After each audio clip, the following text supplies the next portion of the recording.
তার জন্য তো মানে ইন্ডিয়া একটা আইডিয়াল হতে পারে, তারা তো ওখান থেকে সরে এসেছে। সে একটা ডিভোর্স নিবে, নির্যাতনের শিকার হয়ে সে একটা ডিভোর্স নিবে, সেই ডিভোর্সও সে নিতে পারছে না বিকজ আপনি সেটা করতে দিচ্ছেন না। মানে আমি উত্তরাধিকারের প্রশ্নে আমি পরে আসি। আরে ভাই, যেটুকু আছে আপনি যদি এখন রিসার্চের ডাটা নেন, ততটুকু যদি অধিকার নারীরা পেত তাহলে তো আমি শুকরিয়া আদায় করতাম। আমি এটা খুব স্পষ্ট করতে চাই যে নারীর প্রতি সহিংসতা, নারীর প্রতি অসমতার যে বয়ান, সেটা কোনো রকম কোনো প্রকার ক্ষমতা কেন্দ্রিক বা কোনো রেজিম কেন্দ্রিক না। সেই বয়ানের মাত্রা মানে এই অসমতার মাত্রাটা আপনার সকল সময়ই বিরাজমান। এবং সেক্ষেত্রে আরো গুরুত্বপূর্ণ হচ্ছে যে যখন আপনি একটা বিশৃঙ্খল পরিস্থিতিতে থাকেন, যখন আপনি একটি একক পেশি শক্তির ক্ষমতা চর্চার মধ্যে থাকেন, যখন রাষ্ট্রীয় কাঠামো অনেক বেশি সহিংসতার মধ্যে থাকে, তখন ত্রাসের অন্যতম টার্গেট গ্রুপ হিসেবে নারী থাকে। সেক্ষেত্রে এখানে আমার বলতে বিন্দুমাত্র দ্বিধা নাই, আলাপটা কিন্তু ইকুইটির, আলাপটা ইকুয়ালিটির থেকেও সবচেয়ে বড় ইকুইটির। যেখানে আমার এমন নারী বান্ধব পরিবেশই নাই, সেখানে আপনি প্রশ্ন করছিলেন সমান্ত দূরের কথা, কন্যা শিশু রক্ষার আন্দোলন হচ্ছে, সমান্ত দূরের কথা, যেখানে আমার আইন বিধি, আমার চিন্তা, আমার চেতনা কোনো জায়গাতেই আমি শতগুণ পিছিয়ে থাকি, সেখানে আসলে কোনো নয়া রাজনৈতিক বন্দোবস্তে এই কথা বলতে এত দ্বিধাগ্রস্ত হতে হবে, এটা আমার জন্য হতাশাজনক, একদম স্পষ্ট না। কিন্তু ডক্টর সিং দা আমি আমি আমি একটু আপনাকে এই দিকটাও একটু দেখতে বলবো যে ওনারা তো একটা পলিটিক্যাল পার্টি করবেন, ওনাদেরও তো একটা বাস্তবতা আছে। বাংলাদেশের 90% মানুষ যদি মনে করেন পুরুষ নারী নির্বিশেষে যে পুরুষের একটা অবস্থান, নারীর একটা আলাদা অবস্থান আছে, ওনাদের পক্ষে তো এই উত্তর এই বাইনারিতে দেওয়া এত সহজও না। ওনারা আজকে বলবেন যে নারী পুরুষ সমান, তারা যা ইচ্ছা তাই করতে পারবে, এটা করে তো তাদের তো পলিটিক্সটা তো করতে হবে। তারা কেমনে করবে এই পলিটিক্স যখন মানুষ না চায়? আপনারা শিক্ষক হিসাবে যখন আমাদের, আমরা বিশ্ববিদ্যালয়ের ছাত্রছাত্রীদের মধ্যেও যখন এটা 70% লোক না চান, এটা ওরা পলিটিক্স কেমনে করবেন এটার মধ্যে থেকে? আচ্ছা, না দেখেন, আমি আবারও বলছি যে যা ইচ্ছা তাইয়ের গল্প না, গল্পটা হচ্ছে আমার অধিকারের গল্প, রাষ্ট্রপক্ষের কাছে দাবির গল্প। ঠিক আছে, আপনি পৃথিবীতে শিক্ষা ব্যবস্থা, সভ্যতা যদি সবাই পপুলিস্ট আচরণ করা শুরু করে, তখন কিন্তু সভ্যতা আগায় না। আর রাজনীতি কিন্তু, আমরা কিন্তু নয়া রাজনৈতিক বন্দোবস্তের কথা বলছিলাম, আমরা কিন্তু ওই বস্তা পচা পুরনো রাজনৈতিক বন্দোবস্তের কাছে এই ধরনের কিছু প্রত্যাশা করি নাই। নয়া রাজনৈতিক যে বন্দোবস্ত, সেই বন্দোবস্ত হবার কথা ছিল বরঞ্চ এটা ন্যায্যতার হিস্যার, আর ন্যায্যতা হিস্যার কথাই আপনি বলতে পারেন না এখন পর্যন্ত এই বাংলাদেশে। কেন আপনি যে প্রশ্ন করেছেন, এখানে শুধু আমি নাগরিক পার্টি কেন বলবো, কেন এই নয়া বন্দোবস্তে, এই ইন্টারিম গভর্নমেন্টের ক্ষেত্রে প্রতিটি রাজনৈতিক দল, প্রতিটি ধর্মভিত্তিক সংগঠন নারীর প্রতি তাদের দৃষ্টিভঙ্গি কি হবে সে বিষয়ে স্পষ্ট অবস্থান দেন না? আমরা এটা কেন জানতে পারবো না? একদম স্পষ্ট, আমি একদম স্পষ্ট করে জানতে চাই।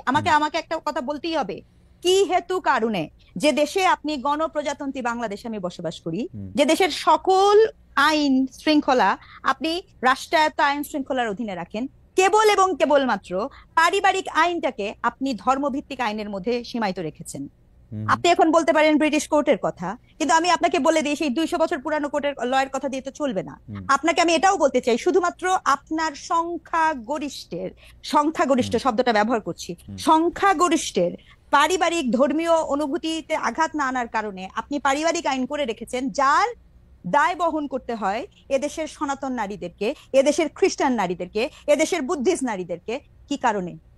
যদি এই কথা বলার সততা না থাকে, যদি এই অসমতার বিপক্ষে, অন্যায়ের বিপক্ষে কথা বলার সাহসিকতা না থাকে, তাহলে আর নয়া রাজনৈতিক বন্দোবস্ত কাকে? না না ডক্টর সিং দা, এইটা তো আপনি আপনার জায়গা থেকে এটা একটা প্রয়োজন, বাস্তবতা বা সংখ্যাগরিষ্ঠের বিরুদ্ধে গিয়ে বা সংখ্যাগরিষ্ঠ যদি পছন্দ না করে সেটা কথা বলতেছেন, কিন্তু আপনার কাছে কি মনে হয় না যাদেরকে আপনি ভিকটিম ভাবতেছেন, যে আমি যদি সম্পত্তি বা পারিবারিক উত্তরাধিকারটা দিয়ে যদি বলি, তাদের মধ্যেকার 80% 90% 100% মানুষ যদি মনে করে যে না এটা ঠিক আছে, তাহলে তো সেটা আপনি কি উপর দিকে চাপিয়ে দেওয়ার চেষ্টা করছেন কিনা, উপর থেকে চাপিয়ে দেওয়ার চেষ্টা করছেন কিনা, তারা যদি মনে করে ঠিক আছে? আচ্ছা, আমি কোনো কিছু চাপিয়ে দেওয়ার চেষ্টা করছি না। দেখেন, গ্যালিলিও অনেকবার বলেছে পৃথিবী সূর্যের চারপাশে ঘুরে, এজন্য গ্যালিলিওকে আপনি গৃহবন্দী করেছেন, তাই বলে সত্যটা পরিবর্তন হয়ে যায় না। ব্যাপারটা চাপানোর না, ব্যাপারটা বোধের। যেমন মনে করেন, আমি আপনাকে একটা সিম্পল উদাহরণ দিই। আপনি বলছিলেন সম্পত্তি তো পরের কথা। আপনি দেখেন সনাতন হিন্দু আইনে একজন নারী যতই নির্যাতিত হোক, শুধুমাত্র এই পারিবারিক আইনি ধারা। এখন মনে করেন যে হিন্দু নারী, তার জন্য তো ইন্ডিয়া একটা আইডিয়াল হতে পারে, তারা তো ওখান থেকে সরে এসেছে। সে একটা ডিভোর্স নিবে, নির্যাতনের শিকার হয়ে সে একটা ডিভোর্স নিবে, সেই ডিভোর্সও সে নিতে পারছে না বিকজ আপনি সেটা করতে দিচ্ছেন না।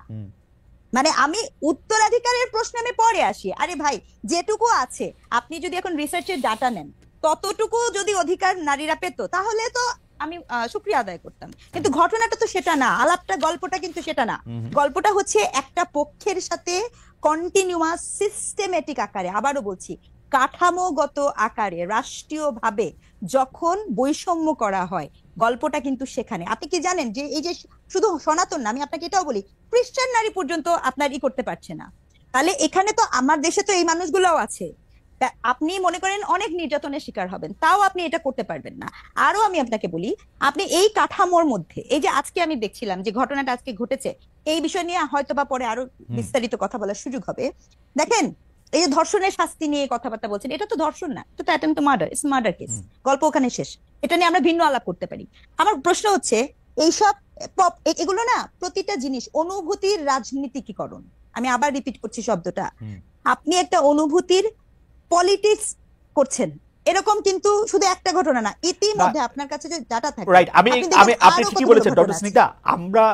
আমরা কিন্তু দেখি যে যেসব দেশে আইন কানুন আছে বলে আমরা জানি, সেসব দেশের মধ্যেও কিন্তু আসলে এই ধরনের ঘটনা অনেক ঘটে, কিন্তু নাগরিকরা এক ধরনের শান্তিতে থাকে যে এই ধরনের ঘটনা ঘটিয়ে কেউ পার পাবে না। এরকম ঘটনা যাতে রোধ করা যায়, সেজন্য বাচ্চাদের প্রতি সহিংসতা যাতে দূর করা যায়, সেই জন্য আসলে অনেক স্টিং অপারেশন হয়, তাদের অনেক শাস্তি হয়, তাদের আসলে যে একবার ধরা পড়ে সে সামাজিক এবং আইনগতভাবে খুবই অপাঙ্ক্তেয় লোকে পরিণত হয়, তার জন্য সারা জীবনের এটা। কিন্তু বাংলাদেশে এইটা আমরা দেখি না কেন? আমি এই প্রশ্নটা আপনাকে করে রাখতে চাই যে বাংলাদেশের মানুষের মধ্যে এই ফিলিংটা নাই কেন যে রাষ্ট্র এটাকে ঠিক করবে? একটা পক্ষকে কেন বলতে হয় যে কোরআনের ল দিয়ে যদি ধর্ষণের আইনের বিচার করা যাইতো বা নারীর প্রতি সহিংসতা তাহলে এটা থাকতো না? আরেক পক্ষকে কেন বলতে হয় যে এটা সামারি ট্রায়াল করতে হবে, যেখানে বাংলাদেশের মতো একটা দেশে? আপনি এইটা আমাদের যদি একটু বলেন, আমরা একই প্রশ্নে আসলে কাছাকাছি প্রশ্নে আমরা সামান্তার কাছে যাব যে আসলে এই যে এরকম একটা ঘটনার পরে এই যে প্রতিবাদ, এই যে আন্দোলন, এইটার মধ্যে আসলে নাগরিক পার্টি এটাকে কিভাবে দেখে, সামান্তা এটাকে কিভাবে দেখে, এবং আমরা আপনার কাছেও জানতে চাইবো যে প্রফেসর স্নিগ্ধা যে এটা আসলে কি করা উচিত, আইডিয়ালটা আসলে কি করা উচিত। আমি সামান্তার কাছে প্রশ্নটা এইভাবে করতে চাই যে ধর্ষণ বিরোধী পদযাত্রায় 12 জনের বিরুদ্ধে যারা মামলা করেছে তারা বাম সংগঠনের সাবেক নেতাকর্মী, এবং এইটাকে আসলে এরা বাম নাকি আবার এটাকে বলা হচ্ছে যে আলট্রা রাইট, কারা আসলে এটার মধ্যে অংশগ্রহণ করতেছে, তারা আসলে কি দেখতে চায়? মোরাল পুলিশিংটাকে আসলে জাতীয় নাগরিক পার্টি আসলে কিভাবে দেখতেছে? মোরাল পুলিশিং এর মধ্যে কিন্তু শুধু নারী নাই সামান্ত, আপনি জানেন আমি গতকাল দেখতেছিলাম যে বাংলাদেশে একটা জেলায় প্রকাশ্যে ভিডিও করে একটা লোক খাচ্ছেন, তাকে বের করে এসে কান ধরে উঠা বসা করা হচ্ছে। এইসব ক্ষেত্রে আসলে আপনাদের অবস্থানটা কি? আমি তো জীবনে এরকম শুনি নাই, নাকি শোনা গেছেও এইটাই করা উচিত? আমি জানি না আসলে, প্লিজ এনলাইটেন মি, আমাকে একটু বলেন সামান্তা যে মোরাল পুলিশিং, এবং সেটা শুধু নারীদের এগেনস্টে না, খাদ্যরত অবস্থায় রেস্টুরেন্ট থেকে একজনকে ধরে নিয়ে এসে কেন তুমি রোজা করলা না, কান ধরে উঠবস করো, এইসব ক্ষেত্রে আপনাদের অবস্থানটা যদি একটু বলতেন। জি, ধন্যবাদ। এখানে আমরা যে ভিডিওটার কথা আপনি বললেন, প্রথমত আমরা যদি দেখি বাংলাদেশে আওয়ামী লীগ যখন তার ফ্যাসিস্ট কাঠামোর প্রতিষ্ঠা করার জন্য যে কি কি টুলস ব্যবহার করেছে, যদি আমরা দেখি যে তারা সামাজিকভাবে আমাদের যে বোঝাপড়ার জায়গাটা সেটাকে নষ্ট করেছিল। সেটা যদি নষ্ট না হতো তাহলে হচ্ছে এই জায়গাটা তৈরি হতো না। আর আমরা অ্যাডিশনালি যদি দেখি যে এই যে ভিডিওটা ভাইরাল হয়েছে, তার পরিচয়টা আপাতত পক্ষে জানা গেছে যে উনি ছিলেন বণিক সমিতির একজন নেতা। এখন বণিক সমিতি বা এই ধরনের সমিতিগুলোতে এখন কারা এসছেন সেটা যদি একটু তলিয়ে দেখা যায় তাহলে বেরিয়ে পড়বে। আমরা তো পার্টি করেছি 1 সপ্তাহ হয়নি, বা আমাদের পার্টি হয়েছে মাত্র 13 দিন হলো, 2 সপ্তাহের কিছু বেশি। তো এই সমিতিগুলোতে কারা আছেন এগুলো একটু চেক করলেই দেখা যাবে যে কারা আসলে এই ধরনের মোরাল পুলিশিং এর সাথে আগেও যুক্ত ছিল। এই ধরনের ভিডিও কিন্তু আজকে নতুন না, আওয়ামী লীগের সময় অসংখ্যবার এই ধরনের ভিডিও আমরা দেখতে পেয়েছি, এবং এই ধরনের ভিডিওর মধ্যে দিয়ে এক ধরনের সামাজিক অস্থিরতা তৈরির জন্য এই ধরনের ভিডিও করা হয়ে থাকে বলে আমরা বিভিন্ন সময়ে আমি যতটুকু ভিডিওটা দেখে যেটা আমি বুঝছি সেটা হচ্ছে যে ভদ্রলোক এটা করছেন তিনি দৃষ্টান্ত উপস্থাপন করার জন্য এই ভিডিওটা করছেন। আসলে এটা আমার কাছে মনে হচ্ছে উপস্থাপন করার জন্য এই ভিডিওটা করুক, উনি এই ধরনের কাজ করতে পারেন। আমার প্রশ্ন ছিল যে জাতীয় নাগরিক পার্টির এই মোরাল পুলিশিং, রেস্টুরেন্টে খাদ্য গ্রহণ করা অবস্থায় রমজানে, ওনার কথা আপনি বাদ দেন, আমি আপনার সাথে একমত যে এই ধরনের বিভেদ আগে সৃষ্টি করে জাতীয় নাগরিক পার্টির অবস্থান কি? আমি যদি রোজা না রাখি আমি কি রেস্টুরেন্টে বসে খাইতে পারবো নাকি আমাকে কান ধরে উঠবস করতে হবে? মোরাল পুলিশিং কোনোভাবেই সমর্থনযোগ্য নয়। আপনার সামাজিক এক ধরনের বোঝাপড়া তৈরি করতে হবে। সামাজিক যদি বোঝাপড়া তৈরি না হয়, যতই আইন করেন না কেন, এই ধরনের জিনিস ঘটতেই থাকবে। আমাদের সামাজিক বোঝাপড়া কিন্তু নষ্ট করার জন্য, এটা রাষ্ট্রের করায়ত্ত করার জন্য এক ধরনের প্রক্রিয়া আছে। এখন আমি আপনাকে বলি, আপনি বলেছেন যে মোরাল পুলিশিং এবং যে পুলিশের যে অ্যাকশন গত কয়েকদিন, আপনি এটাও প্রশ্ন করেছেন। দেখুন, এখানে আমাদের মুভমেন্টের সাথে, মানে এই যে আপরাইজিং এর সাথে যুক্ত অনেকেই কিন্তু গতকাল গ্রেফতার হয়েছে, এবং এটার মধ্য দিয়ে পুলিশকে আমরা কিভাবে দেখবো সেটা কিছু, কালকে কিন্তু 2টা ভিডিও এসেছে। এক হচ্ছে যে গত পরশু 2 দিন ধরে, যে এক হচ্ছে যে 12 জনকে গ্রেফতার করার পূর্ব মুহূর্তে, গ্রেফতার করার আগের যে প্রেক্ষাপট, সেটা নিয়ে অনেকগুলো ভিডিও এসেছে, এবং সেই সাথে একটি ছেলেকে ঘাড়ে ধাক্কা দিয়ে পুলিশ প্রিজন ভ্যানের তোলা, এবং তার একদম ভিডিওর মধ্যে স্পষ্টভাবে তাকে তার অন্যায়ের অধিক শাস্তি দেওয়া, মানে অধিক শাস্তি দেওয়ার অ্যাপারেন্টলি, যদিও এটা আদালতে প্রমাণযোগ্য হবে, কিন্তু অ্যাপারেন্টলি অধিক বল প্রয়োগের মাধ্যমে পুলিশ কর্তৃক গ্রেফতার, এটাও তো আমরা আগের রেজিমে দেখেছি। তাহলে আমরা তো এখানে চেঞ্জটা ওই অর্থে পার্টিকুলার ইস্যু ধরে যদি বলি, এই অর্থে কিন্তু আমরা এই সেকেন্ড ভিডিওর ক্ষেত্রে আমরা দেখতে পাইনি। আবার প্রথম ভিডিওর ক্ষেত্রে আমরা যদি দেখি, যে প্রথম যে ঘটনাটা ঘটেছে, যে শাহবাগের থেকে তারা চিফ অ্যাডভাইজারের বাসভবনের দিকে বা ওই কোথাও ওই দিকে যাওয়ার চেষ্টা করছিলেন, কিন্তু এখানে আমরা যদি দেখি ধর্ষণ বা এই ধরনের নারী নিরাপত্তা, এটা একটা খুবই জনগুরুত্বপূর্ণ মানে ইস্যু।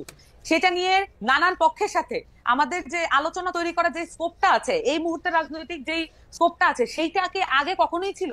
আমরা এখন চাইলে সকল রাজনৈতিক দল, সকল যারা রাজনৈতিক পক্ষ এবং যারা এনজিও যারা কাজ করে, তাদেরকে নিয়ে কিন্তু এখন একটা জাতীয় ঐক্যমত্যের জন্য, আমি কমিশনের কথা বলছি না, আমি বলছি জাতীয় ঐক্যমত্যের জন্য এখন একটা সুবর্ণ সুযোগ আমাদের সামনে এসেছে।